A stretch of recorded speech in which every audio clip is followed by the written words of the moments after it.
안녕하세요. 성형외과 전문의 임영민 원장입니다. 오늘은 성형수술에 발생하는 수혈에 대해서 이야기를 드리도록 하겠습니다. 최근 뉴스나 기사 같은 데 보면은 과다출혈로 사망하였다, 성형수술 후에 무서운 기사들이 좀 많이 나오고 있죠. 과다출혈에 의해서 사망사고 이런 것들에 대안으로 적시적소에 수혈을 하게 되면 이런 사고들이 안 나타날 텐데 아직까지도 왜 이렇게 나타나는지에 대해서 좀 알아보는 시간을 갖도록 하겠습니다.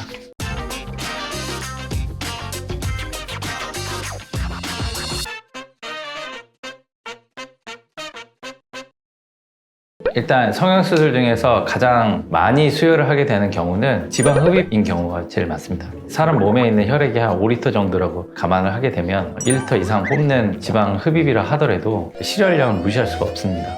두 번째로 조심해야 되는 경우가 양악수술하는 경우입니다. 양악수술을 하게 되면 상악과 하악을 동시에 수술하게 되는데 특히 상악 쪽에 있는 뼈를 절골을 해서 뒤쪽으로 넣는 또는 앞쪽으로 전진하는 이런 수술들을 하게 되면 뒤쪽에 있는 점막에 혈관이 있는데 그 혈관이 출혈이 되는 경우가 있습니다. 수술 중에 또는 수술이 끝나고 나서도 앞에서는 피가 나오지가 않기 때문에 출혈이 되는지 몰라요. 생각보다 출혈량이 많은데도 겉으로 봤을 때는 잘 판단이 안 되는 경우들이 있습니다. 숙련되지 않은 선생님들이 수술을 하게 되는 경우에는 이런 부분들이 일어날 수가 있기 때문에 오래되고 경력이 있는 분에게 수술을 받는 것이 더 안정적이라고 할 수가 있겠습니다.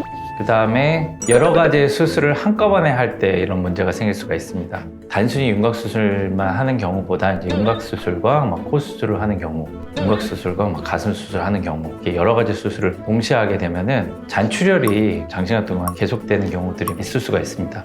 그다음에 네 번째는 원래 빈혈이 있으신 분들이 있어요. 평소에 생리불순이라든가 월경 과다 이런 것들이 좀 있는 분들은 큰 수술들을 하게 됐을 경우에는 수혈을 하실 수가 있습니다.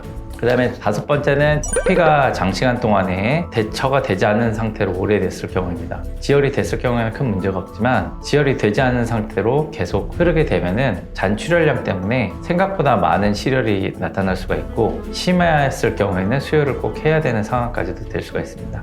통상적으로 수혈은 헤모글로빈 10 미만인 경우에 보통 빈혈이라고 하는데 빈혈이 있다고 모두 수혈을 하는 것은 아닙니다. 일반적으로 8 미만이면 수혈을 고려할 수가 있고 10이라 하더라도 수술 후에 점점 떨어지는 패턴으로 또는 실혈이 계속 예상이 되는 상황이라고 하면은 수혈을 고려할 수가 있겠습니다. 수혈은 술 전 검사와 대비해서 술 후에 빈혈량을 체크를 해서 혈액원에 혈액의 공부를 받으면 그 혈액과 본인의 혈액이 매칭이 잘 되는지 크로스 매칭 검사를 해서 수혈을 진행하게 됩니다.